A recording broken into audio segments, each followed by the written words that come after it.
Larry, before we leave, I hadn't even talked about the search for extraterrestrial life. What do you think what do you think we're doing on Mars? What do you think we're looking for life? This is a part of NASA's mission. That's what this telescope is going to be looking for. All right, nocturnal news. Happy New Year, my friends. What are we, 2024 here? And we are back with a vengeance. Trust me on that. More on that later. Okay, so before we focus on this amazing anomaly or evidence of a past civilization on Titan, just like Mars and even Venus, let me tell you a little bit about Titan. I think it's very important. I think it's important that we focus our efforts in the search for life on Titan, moons like Titan.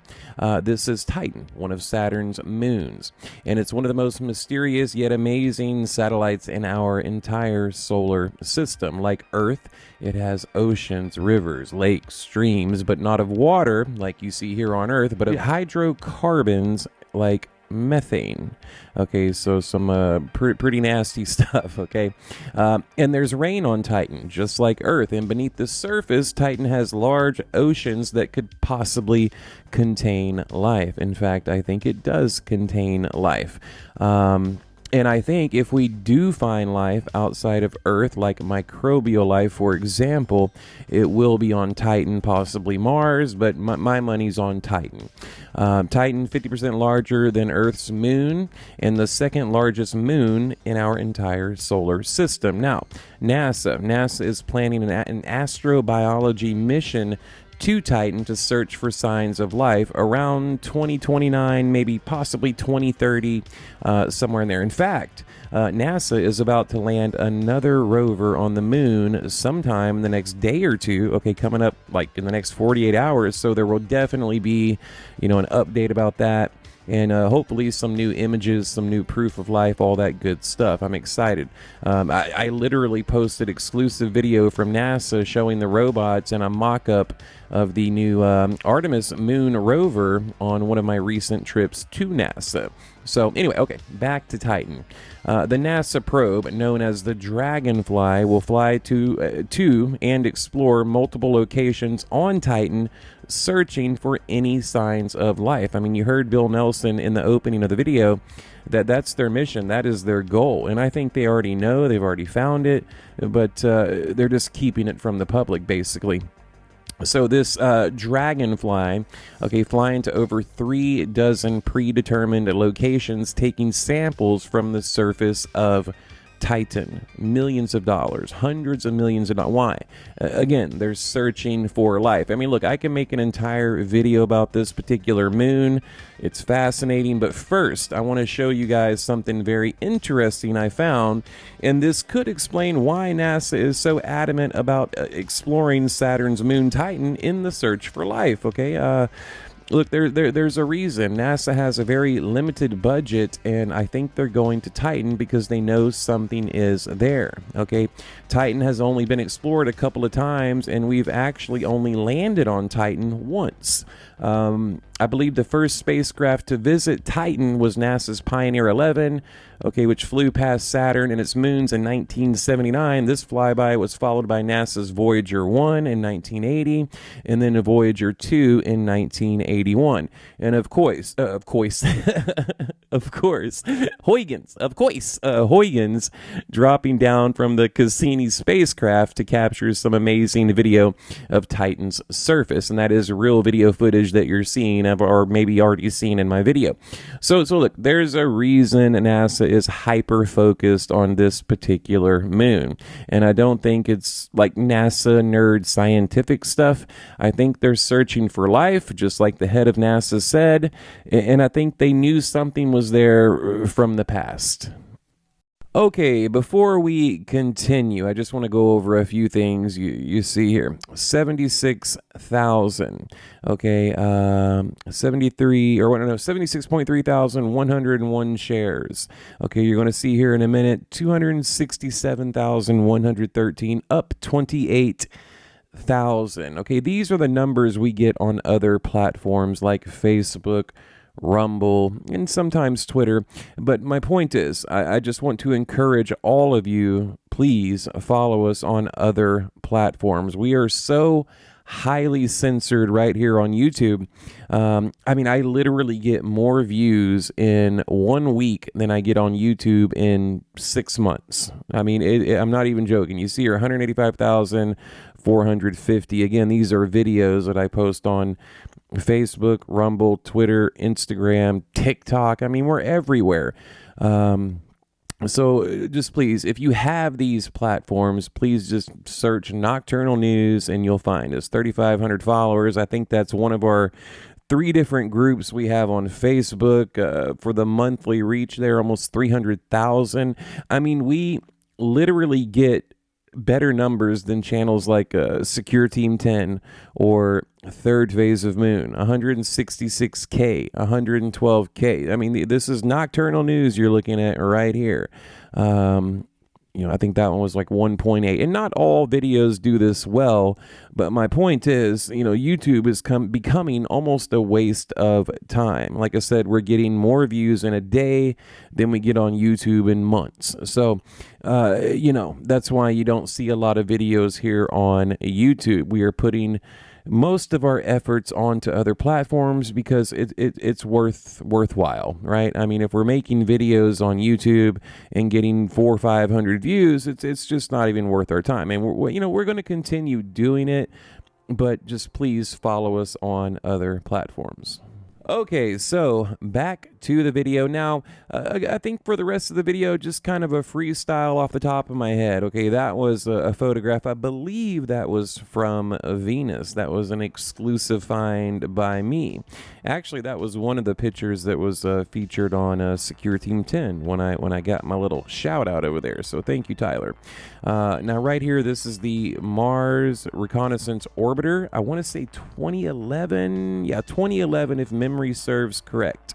It's a gigapan that you can find on Google. Now, in fact, I know I have a link to this gigapan on my video that I posted about a year ago. So I can leave a link below if you guys are interested in looking at this gigapan.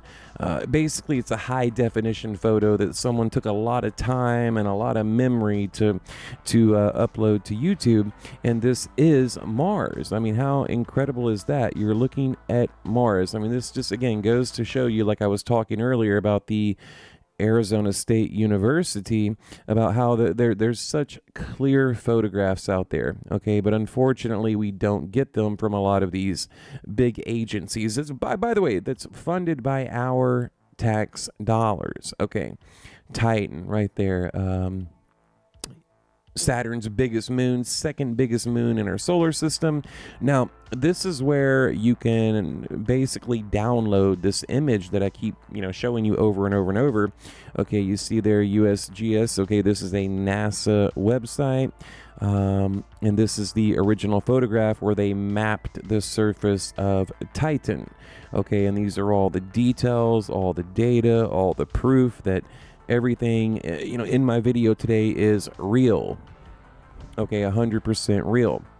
Again, I like to just provide as much info as I possibly can because I know there's a lot of people out there that, just won't believe it or what have you. Now, remember the movie Maze Runner? This reminds me of that movie. Okay, when you zoom in here, you see all of this these geological features on the ground that simply do not look natural. Okay, I understand that our eyes are trained to see certain shapes and different faces, like when you look at the clouds, and I get all that. But at some point, we have to say, okay, this doesn't look natural. This looks like it was intelligently made. Now, this right here literally translates to giant labyrinth. Okay, again, like the movie Maze Runner. I mean, it's just insane that NASA would label that giant labyrinth. I mean, just like the movie. Okay.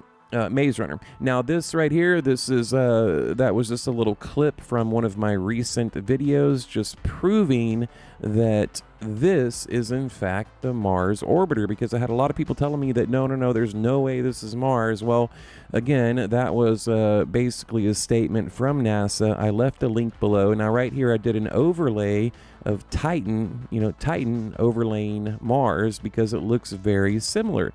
It looks like some type of past civilization, and that's why I keep including that photograph, because I think they look incredibly similar. Okay, when we're looking at Mars right here, and then when we see the new photograph of Titan, it looks almost identical. This looks like some like satellite imagery that you can find on Google of like Iraq or maybe somewhere in the Middle East. I mean, this is truly amazing. And the fact that NASA named it, Giant Labyrinth is incredible to me. And other parts of this region is named after the mountains in the movie Lord of the Rings. I mean, it just goes so deep when you really start to research this. There's references from NASA to the movie Lord of the Rings, and again, the movie Maze Runner. Even the way they name these different areas on Titan. I mean, how crazy is that, right? Also, the reason I included this, another little follow-up here, I am going to interview that person at LPI. If you guys saw my last video, I basically featured this UFO. It's supposed to be an asteroid. I went to the Lunar Planetary Institute. I made a contact. I put out a video for an interview, and I am going to be calling that person probably tomorrow. Tomorrow being Monday, I don't know, what is it, like the 6th or the 7th of January, something like that. So again, that video will be coming soon. I've had a lot of people texting me or asking me in the comments like, hey, where's that interview, buddy? Well, it's coming up, okay, right here. Okay, you see the data right there. This is the Arecibo Observatory, no longer in service. Okay, just a cliff note there. Again, I went to LPI, I went to NASA, knocked on a few doors and shook a few hands, and basically I have an interview lined up so they can explain to me exactly what that is. And is it or is it not a UFO? All right, so extraterrestrial world within our solar system for human colonization. Again, this is how NASA describes Titan. Okay, like I said, guys, this is just, we're just kind of hanging out here talking, okay? Again, this is where you can find the photograph. There's the download. If you want me to leave a link below, I will. This right here just gets into great detail about the anomaly in today's video. So, look, guys, I'm probably going to leave it at that. Now, do I think that the photograph that I showed you today, do I think it's from some past civilization? Possibly, right? I mean, think about this, guys. In closing, let me wrap it up here. Okay, we live in a giant universe, multiverse, whatever. We simply cannot be the only intelligent life, in our, I would say, solar system, but definitely not universe. So there has to be something else out there.